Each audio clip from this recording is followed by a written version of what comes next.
हाय, आप सभी लोगों को मेरा नमस्कार। आज कमेंट बॉक्स में विष्णु का एक प्रश्न था कि सर, महाभारत क्या उत्तर वैदिक काल में घटित हुआ?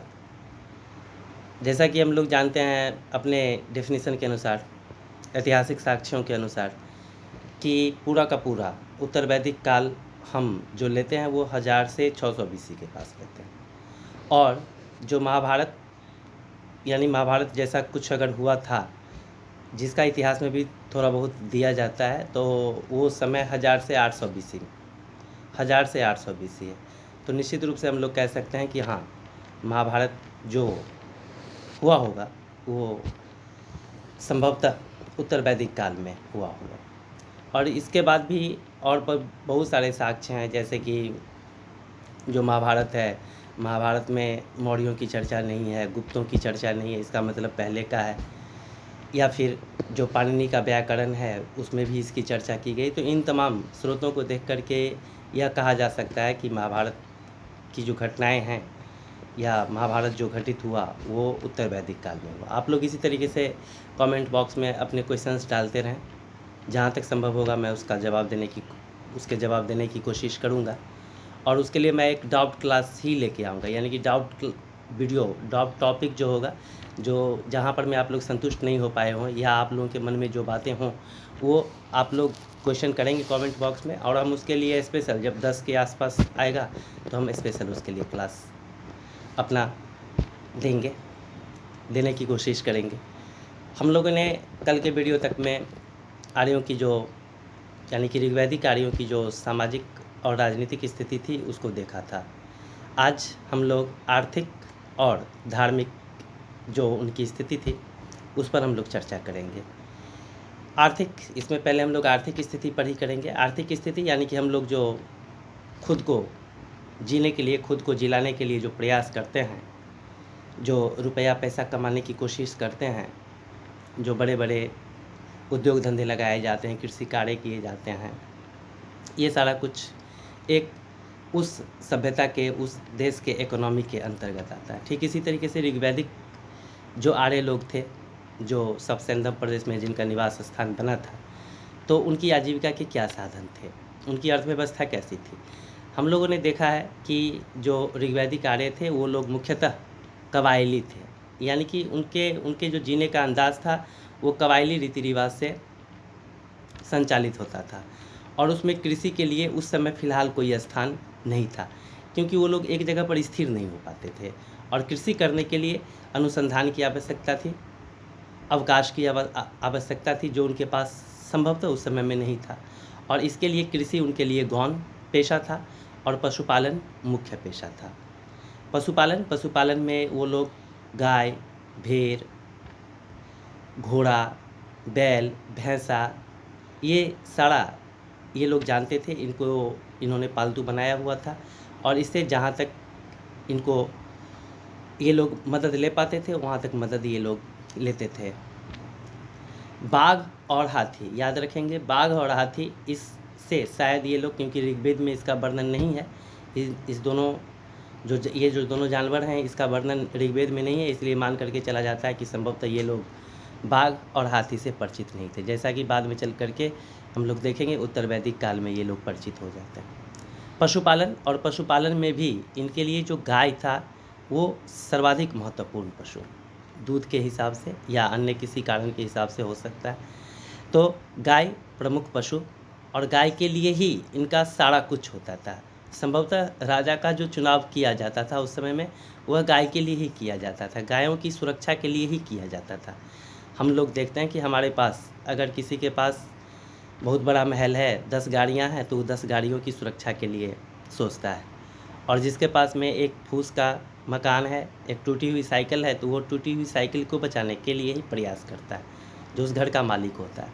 ठीक उसी तरीके से जो ऋग्वैदिक जनता थी और उसके जो राजन होते थे वो दिन रात युद्ध किया करते थे और सुरक्षा किया करते थे अपने लोगों की, तो खास करके गायों के संदर्भ में ही, और इसके लिए गविष्टि शब्द का प्रयोग किया गया है। इसी संदर्भ में एक पणी, प और टवरिया नौ हर्षिकार, पणी नामक शब्द का आप प्रयोग देखेंगे, आपसे पूछा भी जाएगा एग्जाम में। तो ये गायें होती थी और गायों की चोरी करने के लिए जो टोली बना कर के लोग निकलते थे उनको पन्नी, यानी कि गायों की जो चोरी करने वाले लोग होते थे उनको पन्नी के नाम से जाना जाता था। तो ये इनकी अर्थव्यवस्था। जहाँ तक कृषि की बात मैंने कही, जो ऋग्वेद का चतुर्थ मंडल है उसमें कृषि की पूरी प्रक्रिया का वर्णन दिया गया है, यानी कि ये लोग 5 ऋतुओं से भी परिचित थे, पूरी तरीके से परिचित थे।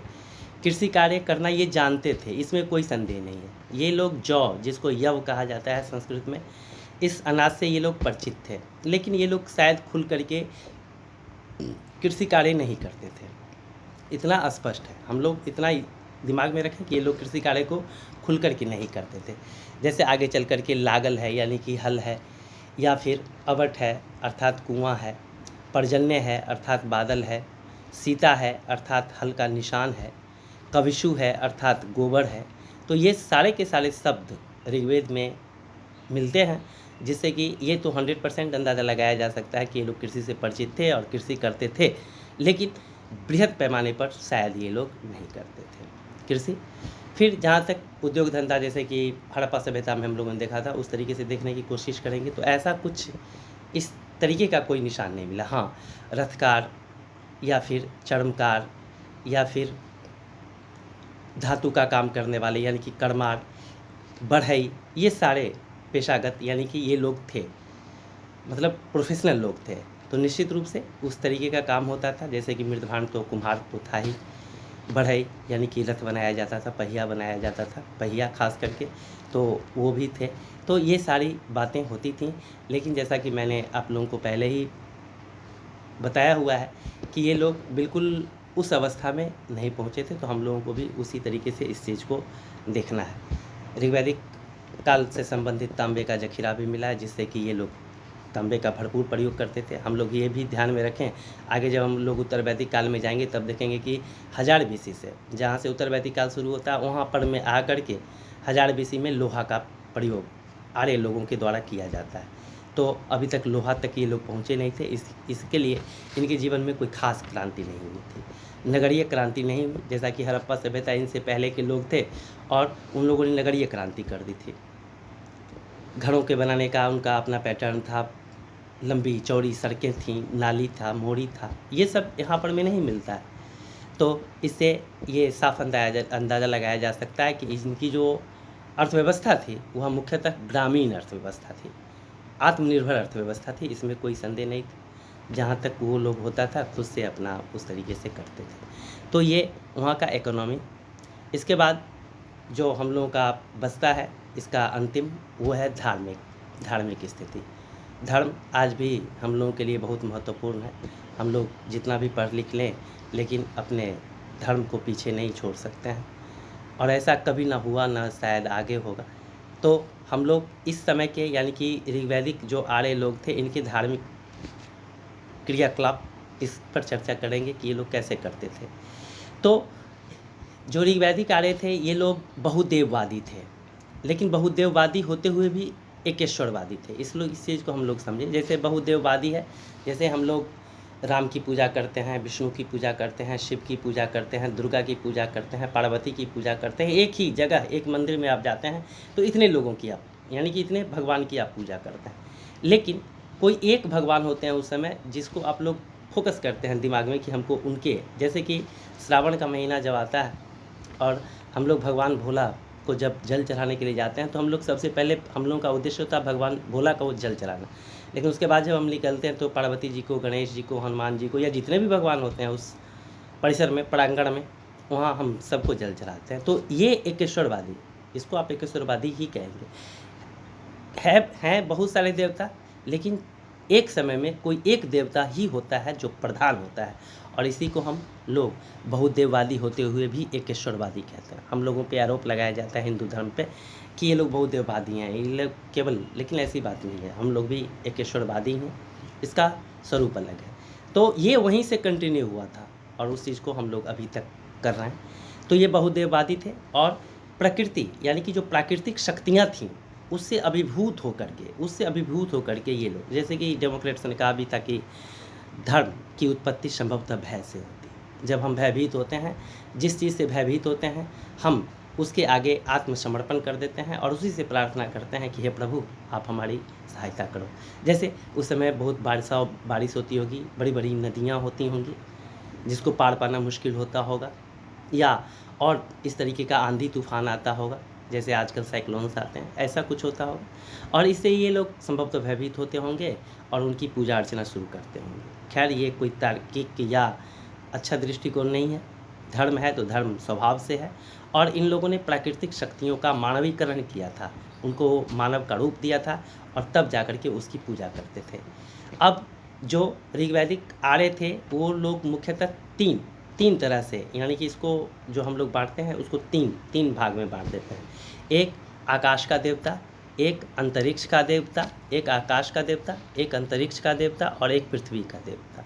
आकाश का देवता जैसे सूर्य, सावित्री, उषा, वरुण, ये सब आकाश के देवता थे। सूर्य जिससे प्रकाश मिलता है, उषा यानी कि प्रकाश की किरण, सावित्री को भी हालांकि सूर्य का ही एक पर्यायवाची के रूप में इस्तेमाल किया जाता होगा, जिनके लिए गायत्री मंत्र का निर्माण किया गया था विश्वामित्र के द्वारा। खैर, तो ये आकाश के देवता थे। अंतरिक्ष के देवता जैसे इंद्र, मरुत, पर्जन्य, ये सारे के सारे थे जो कि अंतरिक्ष के देवता थे।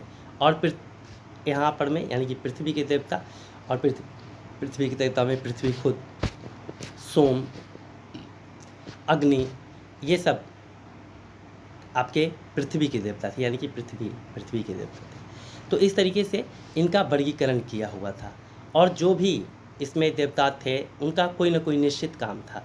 जैसे इंद्र का काम वर्षा करवाना था, जो कि कृषि के लिए बहुत सहायक होता होगा। खास करके उस समय की जो कृषि होती होगी वो इसी पे निर्भर ही करता होगा, यानी कि वर्षा पे। आज भी हमारे जो किसान भाई हैं जो सशक्त नहीं हैं, जिनके पास पूंजी का अभाव है, वो बारिश का ही इंतज़ार करते हैं। तो उस समय तो ये निश्चित रूप से। और उसके बाद खास करके ये जो लोग थे, ये यानी कि आर्य लोग थे, ये लड़ाकू प्रवृत्ति के भी थे, कबीलाई भावना से संगठित होते थे और ये लोग लड़ाकू होते थे। और इसके लिए लड़ाई में विजय पाने के लिए ये लोग इंद्र की उपासना करते थे। इंद्र को यानी कि उनको किला तोड़ने वाला, पुरंदर भी कहा गया है, किला तोड़ने वाला। जैसा कि हमने आप लोगों को हड़प्पा सभ्यता में पढ़ाया था, इन लोगों ने संभवतः आकर के हड़प्पा